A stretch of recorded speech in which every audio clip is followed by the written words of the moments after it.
Salut encore. Pour l'exercice 3, on commence par la résolution de l'équation sinus x égale à moins racine 3 sur 2. Déjà, on sait que sinus moins pi sur 3 égale à moins racine de 3 sur 2. Donc l'équation devient sinus x égale à sinus moins pi sur 3. Et pour la résolution, comme dans le PDF que j'ai envoyé sur le groupe qu'on a créé, la résolution de telle équation est donnée par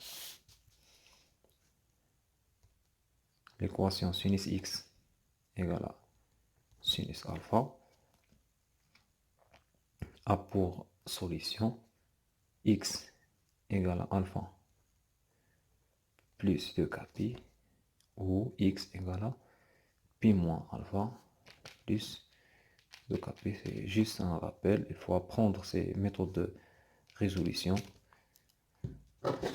Donc c'est ça la méthode qu'on a appliquée ici. Donc directement on a écrit la solution x égale à moins pi sur 3 plus 2k pi ou x égale à pi moins pi sur 3 plus 2k pi. Donc on aura x égale à moins pi sur 3 plus 2k pi ou x égale à pi plus pi sur 3 plus 2k pi.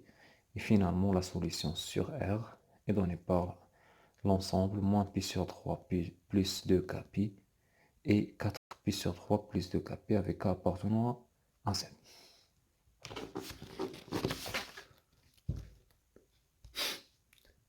Pour la question 1b, il est demandé de faire la résolution de cette équation dans l'intervalle moins pi de pi. Et comme vous remarquez, cette équation ressemble un petit peu à la première équation, mais à la place de x, on a x moins pi sur 3. Donc on va se profiter de la première situation en remplaçant x toujours par x moins pi sur 3.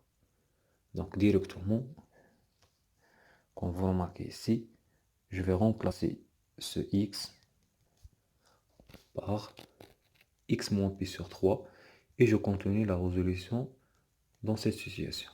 Donc ici, on va simplifier par moins pi sur 3 dans les deux côtés. Et dans la deuxième situation, je vais déplacer moins pi sur 3 à la côté de 4 pi sur 3 et puis je calcule ce terme. Donc finalement, on aura x égale à 2k pi ou x égale à 5 pi sur 3 plus 2k pi. Mais cette solution est donnée dans R. Mais la question, il est demandé de donner la solution dans l'intervalle moins pi et de pi.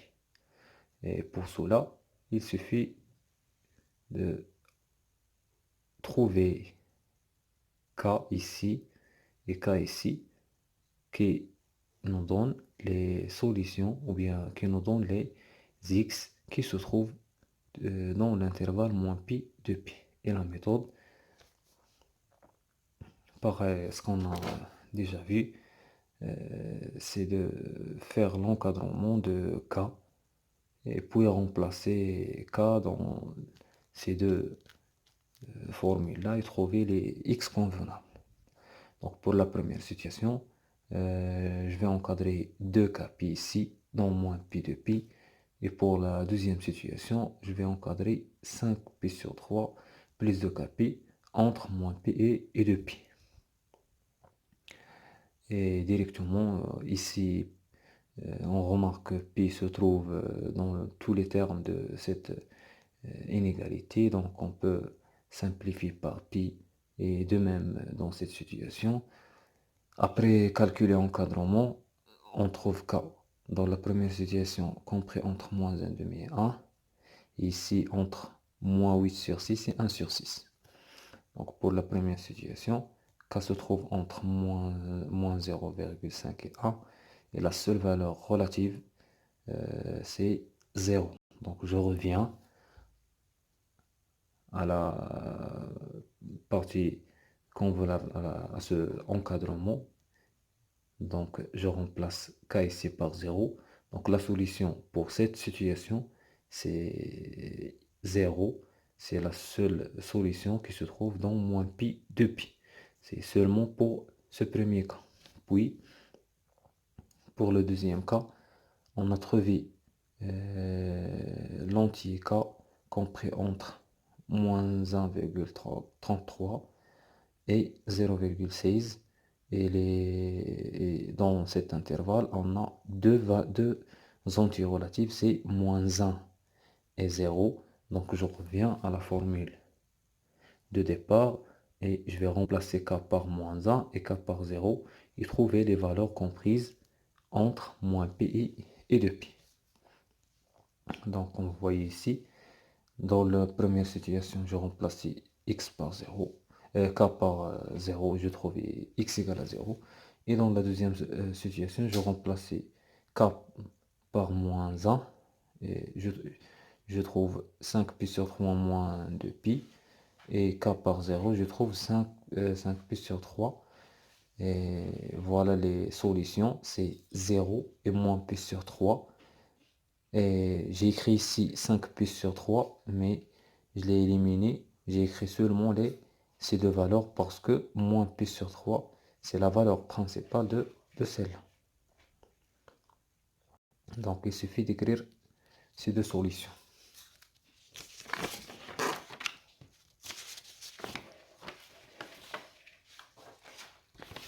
On continue. Comme vous voyez, pour la représentation des solutions, on n'a qu'à représenter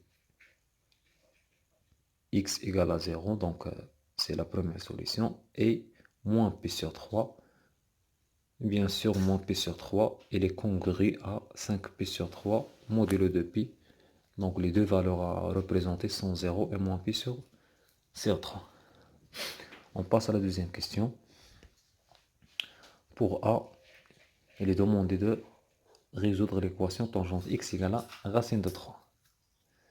Et on sait que tangente pi sur 3 égale à racine de 3. Donc cette équation devient tangente x égale à tangente pi sur 3. Et directement, la résolution de l'équation de type tangente x égale à tangente alpha est donnée par x directement égale à alpha plus kpi avec k appartenant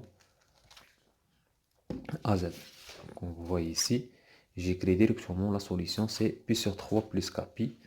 Le pi sur 3, c'est le rôle qui joue alpha dans la méthode de résolution. C'est pour cela j'ai écrit dans l'ensemble de solutions pi sur 3 plus kpi avec k appartenant à z. Dans la question de P, il est demandé aussi de résoudre cette équation en remarquant que cette équation est pareille à la précédente, sauf qu'on a remplacé x ici par 2x moins pi sur 6. Donc, on va utiliser la solution de la première en remplaçant x par 2x moins pi sur 6. Donc, on peut écrire directement 2x moins pi sur 6 égale à pi sur 3 plus kpi. Et bien sûr, on va chercher x par les méthodes de calcul qu'on fait. C'est-à-dire, on déplace pi sur 6 ici, puis on essaie de simplifier ou bien d'éliminer le 2 en multipliant par un demi. Finalement, on obtient x égale à pi sur 4 plus kpi sur 2. Pour la représentation, on va donner des valeurs à k jusqu'à trouver des points qui vont être confondus avec ces trois points là. Donc pour k égale à 0, on va placer le p sur 4. Pour k égale à 1, la formule donne le terme x égale à p sur 4 plus pi demi qui est égal à 3p sur 4. Donc j'ai placé ici le 3p sur 4. Pour k égale à 2, on a pi sur 4 plus pi. Toujours dans tous les formules, je remplace k par la valeur donnée ici. Donc ça, c'est 5 pi sur 4. Et pour représenter celle-là, je dois chercher la valeur principale, l'abscisse curviligne principale. Directement, j'ai la valeur principale associée à 5 pi sur 4, c'est moins p sur 4. En ajoutant et retranchant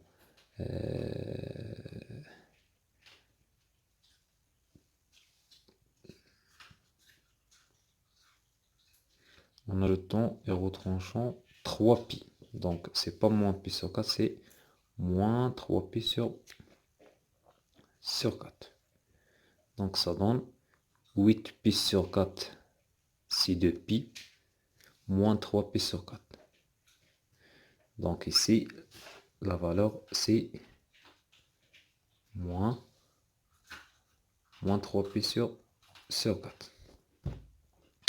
Pour k égale à 3, on a x égale à pi sur 4 plus 3 pi sur 2. Ça donne 7 pi sur 4. Et je vais ajouter et retrancher pi. Et on obtient 8 pi sur 4. C'est 2 pi. Moins pi sur 4. Donc la valeur principale, c'est moins pi sur 4. Et pour k égale à 4, je vais trouver pi sur 4 plus 2 pi. Donc la valeur pour k égale à 4, je vais trouver x égale pi sur 4 plus 2 pi. Donc et ce terme a pour abscisse curviligne principale pi sur 4 qu'on a déjà présenté. Donc à ce moment-là, on va trouver des points qui vont être confondés avec ces 4 points déjà placés sur le cercle trigonométrique. Et on a déjà fait un exercice dans la première partie de trigonométrie qu'on a fait la même technique. On a présenté des points en donnant des valeurs à k. Pour la troisième question, on va résoudre cette équation dans l'intervalle moins pi. Le problème ici, c'est que les méthodes ou bien les équations données dans le cours, ce sont des équations de type cosinus x égale à cosinus alpha, ou bien sinus x égale à sinus alpha, ou bien tangente x égale à tangente alpha. Mais le problème ici, c'est qu'on a un signe moins. Donc pour résoudre cette équation, en premier lieu, il faut se débarrasser de ce moins. Et d'après des propriétés déjà faites, on va utiliser la propriété cosinus p moins alpha égale à cosinus alpha égale à moins cosinus alpha. Donc, je vais remplacer ce terme par cosinus pi moins x plus p sur 3. Donc, finalement, je trouve une équation qu'on peut la résoudre d'après les méthodes qu'on a déjà fait. Donc, directement, les solutions sont données par 2x moins pi sur 4 égale à 2pi sur 3 moins x plus 2kpi. Et 2x moins pi sur 4 égale à moins 2pi sur 3 moins x plus 2kpi. Donc finalement, je vais calculer et simplifier ces deux expressions-là. Pour la première, je vais déplacer x ici. Et moins pi sur 4 à cet côté-là.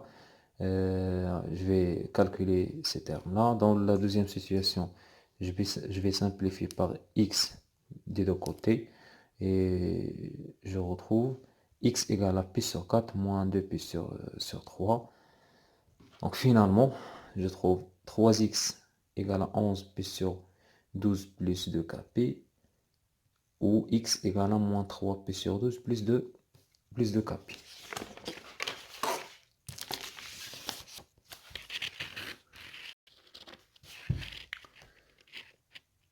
Donc là, les solutions sont données par x égale à 11pi sur 36 plus 2kp sur 3, ou x égale à moins 5pi sur 12 plus 2kp. Et pour la résolution dans moins pp, ici on a trouvé des solutions, mais toujours ces solutions sont dans R. Et pour se limiter à l'intervalle moins pp, il faut encadrer ce terme et trouver k pour avoir des valeurs comprises entre moins p et pi. Donc, je note la première équation E1 et la deuxième E2.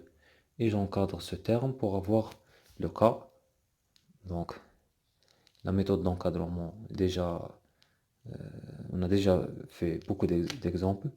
Donc, pour la première équation, j'ai trouvé l'intervalle moins 47 sur 24 et 25 sur 24. Donc, les valeurs relatives entre ces deux réels sont moins 1, 0 et 1. Donc je reviens à la première expression de l'équation E1 et je vais remplacer les cas que j'ai trouvés dans cet intervalle pour calculer les valeurs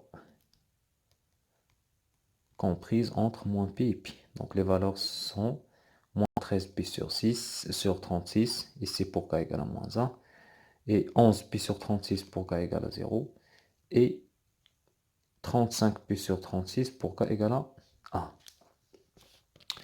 De même pour la deuxième équation, j'ai encadré la deuxième expression entre moins pi et pi, et j'ai trouvé k comprise entre moins 7 sur 24 et 17 sur 24. J'ai représenté ici les solutions. Donc le seul entier relatif compris entre moins 7 sur 24 et 17 sur 24, c'est 0. Donc je vais remplacer dans cette équation k par 0 et trouver le point qui se trouve entre moins pi et pi. Donc finalement, la solution de l'équation dans l'intervalle moins pi est donnée par l'ensemble moins 13pi sur 36, moins 5pi sur 12, 11pi sur 36 et 35pi sur 36.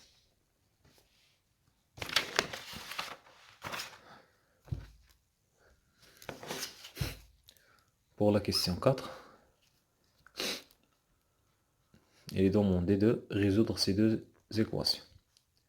Toujours, je note la première équation E1 et la deuxième E2. Pour la première équation, on n'a pas une méthode à suivre pour résoudre cette équation, mais il faut développer ce calcul-là pour trouver un moyen pour faire la résolution. Pour moi, j'ai développé ce terme, racine 3 moins 1 facteur de tangente x, qui donne tangente carrée de x plus racine 3 fois tangente x moins racine de 3. Et j'ai permuté ces deux termes-là pour factoriser par tangente x, et ici pour factoriser par racine de 3. Donc dans cette étape, j'ai factorisé par tangente x ici. Donc tangente x, facteur de tangente x moins 1. Et pour cette expression, j'ai factorisé par racine de 3. Donc racine de 3, facteur de tangente x moins 1. Le gain ici, c'est que je trouvais encore un facteur commun entre ces deux expressions. Donc je factorise par tangente x moins 1. Ici, il me reste tangente x. Et ici, il me reste racine de 3. Dans cette étape, je vais appliquer cette propriété. Donc, on sait que si x est x fois y égale à 0, alors x égale à 0 ou y égale à 0. Donc, j'applique cette propriété à cela. Ceci donc tangente x moins égale à 0 ou tangente x plus racine de 3 égale à 0. Donc, finalement, tangente x égale à 1 ou tangente x égale à moins racine de 3 qui ont pour solution, pour la première, x égale à pi sur 4 plus kpi. Et pour la deuxième, x égale à moins pi sur 3 plus kpi. Ici, plus kpi. Il n'y a pas de 2. Donc, pour la représentation, pour k égale à 0, je vais représenter pi sur 4. Pour k égale à 1, c'est pi sur 4 plus pi. C'est 5 plus sur 4. Et si je continue à donner des valeurs à k, je vais toujours me trouver dans ces deux points. Donc pour k égale à 2, je vais revenir à pi sur 4. Pour k égale à 3, je reviens à 5 pi sur 6 et ainsi de suite. De même pour l'autre équation. Donc pour k égale à 0, je représente moins pi sur 3. Pour k égale à 1, je représente 2pi sur 3. Pour k égale à 2, je reviens à moins pi sur 3.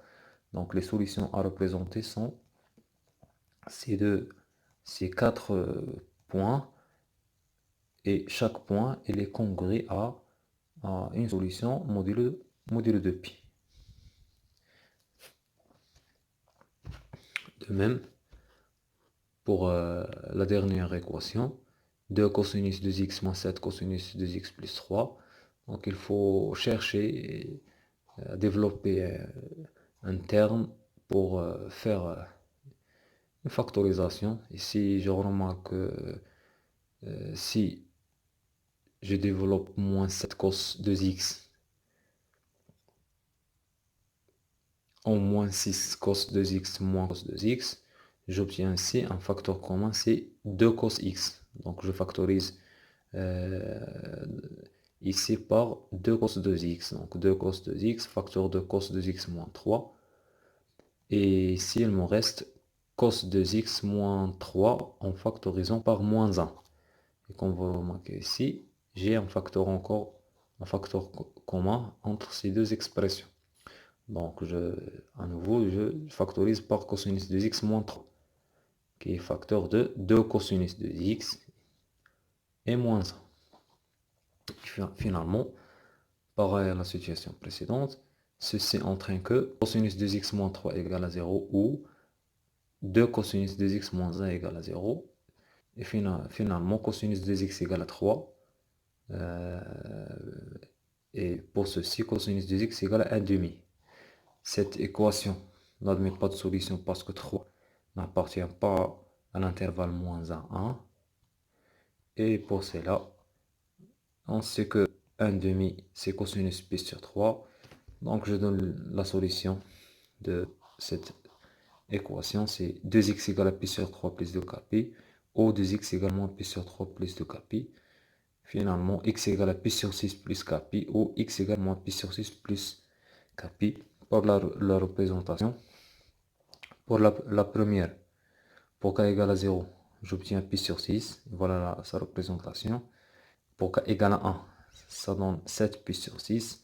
Pour k égale à 2, je reviens à pi sur 6. Pour k égale à 3, je reviens à 7 pi sur 6 et ainsi de suite. Donc les solutions à représenter pour la première, c'est pi sur 6 et 7 pi sur 6. Et bien sûr, les autres solutions sont confondues avec ces deux points. Et pour la deuxième situation, pour k égale à 0, je représente ici moins pi sur 6 pour k égale à 1, 5 pi sur 6, et ainsi de suite pour tous les cas, pour toutes les valeurs de k, je vais me retrouver ou bien sur moins pi sur 6 ou bien sur 5 pi sur 6. Donc les 4 points à représenter sur le cercle sont ces 4 points et les autres solutions sont toujours confondues avec l'une des 4 points. Donc la solution est donnée par moins pi sur 6 plus kpi et pi sur 6 plus kpi.